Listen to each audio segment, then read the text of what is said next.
people that folks are talking about. We're with Sabrina Elba in deep conversation about your philanthropic work. And then the Calvin Klein ad popped up with America's husband, right, who is also your legal husband, right, Idris Elba. I want to go to the beginning. You guys got married in Morocco in 2019. Beautiful wedding. Right. Oh. He's so cute. He's so cute. I get it. He's so cute. Look, I always say, like, Taylor Swift had the Swifties, Beyonce got the Beehive, I got the Sister Wives. Because I get so much support from the Sister Wives. I love it. The Sister Wives. All of y'all are Sister Wives. There you go. I love it. I love it. Okay. I love it. So you met in 2017 at a jazz bar in Vancouver. Right. Right? So what was his line? What was his move? Because you're a tough cookie. I can tell. You're not just... They just can't roll up on a bar and buy a drink. Yeah, but he was cute. He was cute. He was cute. Let's be real. He was cute. Like, you know, we got to flirt a bit. It was the night was called Slow Jam Sundays, and they literally just play like old school slow jams. Like, it gets you in the mood. You know, we got there.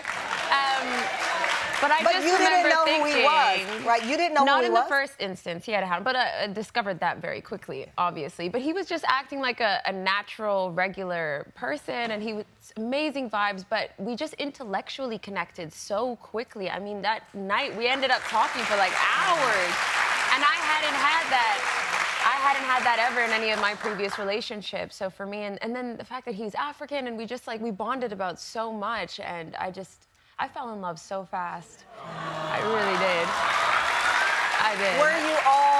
Were you at all skeptical? Because here you'd had your own success, but you have a private life, and now you are being courted by someone who's an international star, somebody who's sexiest man alive, and all of these things that were coming. And I can tell, you know, you are raised by a strong woman. You're not going to shrink down to anyone, but now you're stepping into a whole different spotlight. Right. I mean, I'm sure I was a lot for him. But I was like, okay, I get, like, it was intimidating. I mean, I hadn't been sort of in the limelight in this same way, and to kind of open yourself up, it takes a level of vulnerability that I hadn't experienced before, but I'm happy I did, because so much of the work I do and the platform that I have now to be able to spread the word that we spread, I'm so thankful for. So I can only thank him for that, really. And I mean, it just happens, right? I know that night at the jazz bars, you said you both have similar backgrounds. What was it that he said, though, that made you think, this might be the one? I'll be honest, at first it was the music. Like, to be singing the same songs, I mean, I think when you connect with someone musically, you're kind of like, okay. He had a little bit of flavor. Like, he was saying, and he could flirt. He was saying the right things.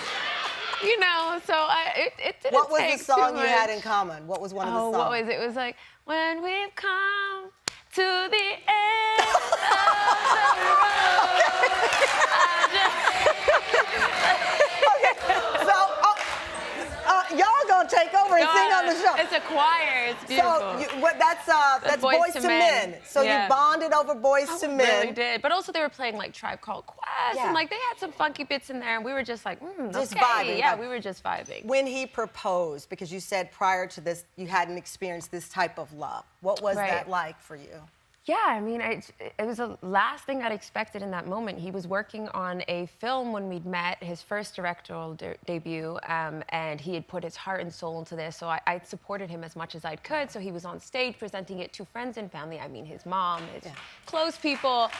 And he said, Sabrina, why don't you come to the stage? And I was like, me? I was like, what? This is your movie. Like, I was like, no. And I said no, and he was, Sabrina, come to the stage. And I was like, oh, God, okay. And that was the last thing I was expecting him to do was to propose, because everyone was there. But it was so nice, because while everyone was watching the movie, we left, and we went to a nearby park. We just sat on the swings, and we just, like, I called my mom. I was like, Mama, I'm engaged. It's good memories. It was a really nice time. I love it. I love it. Thank you. You posted on your social media, you just celebrated your 4th anniversary. Right. And you put, thank you for always helping me try to conquer my fears. I thought that was so vulnerable. Is anyone else scared of the ocean? Yes, me. Okay. Because I saw your post about sharks. I don't play with the ocean. It's scary. And he was like, let's just go. And then he got scared. I was like, I told you. But he'll hold my hand through it all. Like, it's just amazing to have someone so supportive. I mean, in life, in love, in business. And now we've started the He doesn't look very supportive there. He looks like he's running. I had to hold his hand tighter. I was like, I got you. That is, it is so beautiful. And then in addition to the life that you've built together, you know, you have built, as I said, your own iconic status of this it girl on the red carpets. Like the looks after looks after looks. Oh my God. That you have coming out. That feels so funny to hear someone say that. Was that intentional? Because I said, it looks like a strategic move to say, I am here. I'm happy in my love, but this is me. Oh, you know what? I love fashion. And look at that handbag. That handbag, right? The handbag. I love that you say, look at the handbag. No one's looking at the handbag now. Nobody's looking at, let's be real. Nice try, Sabrina. Nice try deflecting from the handbag. But the handbag is nice. Thank you. No, but I do love fashion. I genuinely love fashion. But it was a journey. I mean, I remember when I first, like, just the fact that anyone would, like, dress me for anything. I was like, oh, my gosh, thank you. And now I'm like, I want that. I want that. Yeah. I want that, too. Yeah. And you fall so in love with, like, I always try to explain to Idris, because he's like, you just obsessed with it. I'm like, look, you have your football teams back in the UK, right? You know all the coaches, you know the players, you're rooting for them. I'm like, that's how it feels at Fashion Week. I'm like, yes, get your team out there. I've just fallen in love with it. It's my sport, and it genuinely comes from just like it's a place your sport where you're winning. Passion. You are winning at your sport. I love too, Thank as I you. said, I could tell the strategic nature of it because it is a very I'm here. You've talked about motherhood. I saw a podcast where you have 3 stepchildren and a blended family, but people have asked you, and I think it's so vulnerable to answer that question. I would never ask somebody, when are you having kids or do you want kids? But I saw that you have talked about that openly. You don't have African aunties? No, I mean, there's a lot of societal pressure, familial pressure, and I just want to do it at my own time and on my own terms. And you kind of have to shut that all out. But I'll be honest, people are very invasive when it comes to that. And I'm like, you know, I just started a business. To me, that was something I wanted to do for a very long time. Let me put my focus there. I wanted to go back to school a bit. I did to become an esthetician. And like, you know, I have other focuses at the moment, which we support each other. And that's such an intimate conversation between a couple to make that decision. Besides, I'm very lucky to have stepchildren that are so beautiful. Like, I love my stepkids so much. I feel quite fulfilled. I feel quite fulfilled. My stepdaughter, Issy, I feel so weird. I'm like, I feel like she's my daughter. She just DJ'd an event for us last night. Like, the girl is so beautiful. Like, I'm so lucky to have these children in my life. You're so fulfilled in so many ways with them. Yeah, that I wasn't even thinking, you know, because they really are the best. And he's such a good father to have raised children who are so accepting and warm. So I feel really good at this place in my life, and I will probably try to focus as a businesswoman a bit longer. But I want kids. Like, you know, I get broody around my friends who are all having kids now. You know, we're of that age. So I'll be there eventually. There's plenty of time. You know? I had a baby at 48.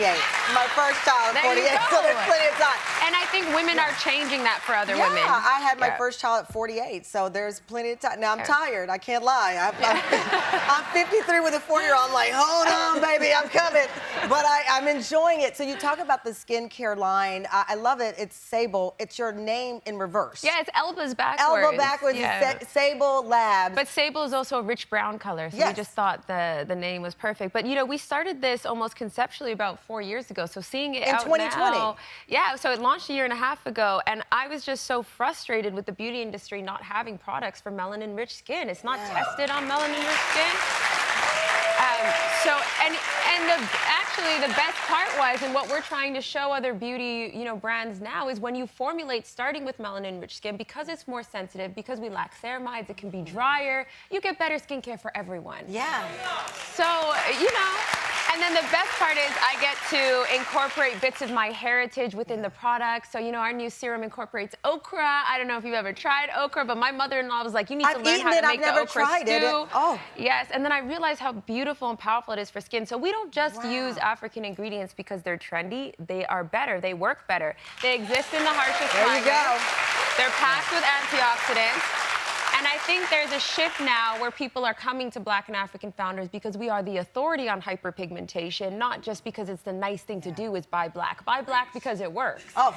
And we have been so excited to do that as a You brand. are amazing. You're everything we thought you would be behind the headlines. This is Sabrina Elba. Thank you so much for being here. You're amazing. And guess what, Tam fam? Sabrina did not want you to go home empty-handed. You're all getting Sable Labs and Discovery.